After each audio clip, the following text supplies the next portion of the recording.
আমি রমজান মাসে দিনের বেলায় আমার স্ত্রীর সাথে ফিজিক্যাল ইন্টিমেসিতে চলে গেছে ভুল করে ফেলছি। আমরা জানি যে রমাদানে আমরা কিছু কাজ করতে পারি না। সিয়ামের সংজ্ঞাই হচ্ছে আসসামু হুয়াল ইমসাক আনিল আকলি ওয়াশ শুরবি ওয়াল জিমাই মিন তুলুইল ফাজরি ইলা গুরুবিশ শামসি মা'আন নিয়া। মানে রোজা হচ্ছে এটা এমন ইবাদত, সূর্যোদয় থেকে সূর্যাস্ত পর্যন্ত না খেয়ে থাকা, কোনো কিছু পান না করা, এবং দিনের বেলায় বিবাহিতরা তাদের স্ত্রীদের সাথে ইন্টিমেসিতে যেতে পারবে না। এটা যদি কেউ মেনটেন করে এটা হচ্ছে সিয়াম। তো সাহাবী বলি, ইয়া রাসূলুল্লাহ, আমি তো শেষ, আমি তো দিনের বেলা ভুল করে ফেলছি, আমি তো আমার স্ত্রীর সাথে মেলামেশা করে ফেলছি, এখন কি করব? তো এটার আবার একটা বড় পেনাল্টি আছে। আপনারা যারা জানেন যে ইচ্ছাকৃত রোজা ভাঙলে কাজাও করতে হয়, কাফারাও দিতে হয়। কাজা মানে একটা রোজার জন্য একটা রোজা, আর কাফারা মানে হচ্ছে আরো 60টা রোজা রাখতে হবে। কয়েকটা জিনিস আছে, বেসিক্যালি 3টা। তো রাসূল সাল্লাল্লাহু আলাইহি ওয়াসাল্লাম তাকে বললো যে তোমার তো পেনাল্টি হয়েছে, তুমি তো বড় ভুল করে ফেলছো, তো তোমার কাছে কি এরকম কোন দাস আছে যেটাকে তুমি আজাদ করে দিতে পারবা, মুক্ত করে দিতে পারবা, তাহলে পেনাল্টি আদায় হয়ে গেল। সে বলে, ইয়া রাসূলুল্লাহ, না, আমার তো এত সক্ষমতা নাই, আমার কাছে তো কোনো দাস নাই। আচ্ছা, দাস নাই। তো রাসূল সাল্লাল্লাহু আলাইহি ওয়াসাল্লাম বললেন, তাইলে তুমি টানা 2 মাস রোজা রাখতে হবে, তাইলেও পেনাল্টি হয়ে যাবে, আদায় হয়ে যাবে, পারবা? সে বলে, ইয়া রাসূলুল্লাহ, 2 মাস রোজা রাখা তো এটা কঠিন হয়ে যায়, ইটস নট এ জোক। টানা 60 দিন কি করে রোজা রাখ?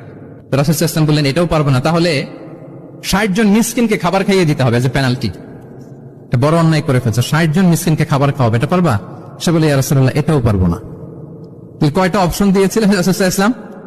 আওয়াজ করে বলেন তো কয়টা? একটাও উনি পারবে না। দাসও আজাদ করতে পারবে না, 2 মাস রোজাও রাখতে পারবে না, 60 জনকে খাওয়াতেও পারবে না। তো রাসূল সাল্লাল্লাহু আলাইহি ওয়াসাল্লাম বলেন, কিছুই যখন পারবে না, কি আর করা, যাও একটু অপেক্ষা করে দেখি কি করা যায় তোমাকে নিয়ে। তো রাসূল সাল্লাল্লাহু আলাইহি ওয়াসাল্লাম অন্যান্যদের প্রশ্নের উত্তর দিচ্ছিলেন, সময় যাচ্ছে হঠাৎ করে রাসূল সাল্লাল্লাহু আলাইহি ওয়াসাল্লামের দরবারে 1 ঝুড়ি সাদাকার খেজুর আসলো, 1 ঝুড়ি। তো সাদাকার 1 ঝুড়ি খেজুর দেখে রাসূল সাল্লাল্লাহু আলাইহি ওয়াসাল্লাম বললেন, ওই ব্যক্তিকে ডাকো যার কিছু নাই, কিছুই করতে পারবে না। ডেকে আনা হলো।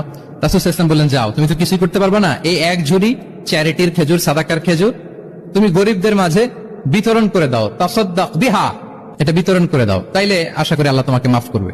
তো এই সাহাবী বলে, ইয়া রাসূলুল্লাহ, আলা আফকারা মিন্না ইয়া রাসূলুল্লাহ, আমার চেয়ে গরিব কাউকে খুঁজে বের করে দান করতে হবে? রাসূল সাল্লাল্লাহু আলাইহি ওয়াসাল্লাম বললেন, হ্যাঁ, গরিবকেই তো দিতে হবে। তো উনি বললেন যে, ইয়া রাসূলুল্লাহ, পুরো মদিনার তল্লাটে আমার চাইতে গরিব কেউ আর নাই, আমি সবচাইতে গরিব। ফাদাহিকা রাসূলুল্লাহ হাত্তা বাদাত আনিয়াবু।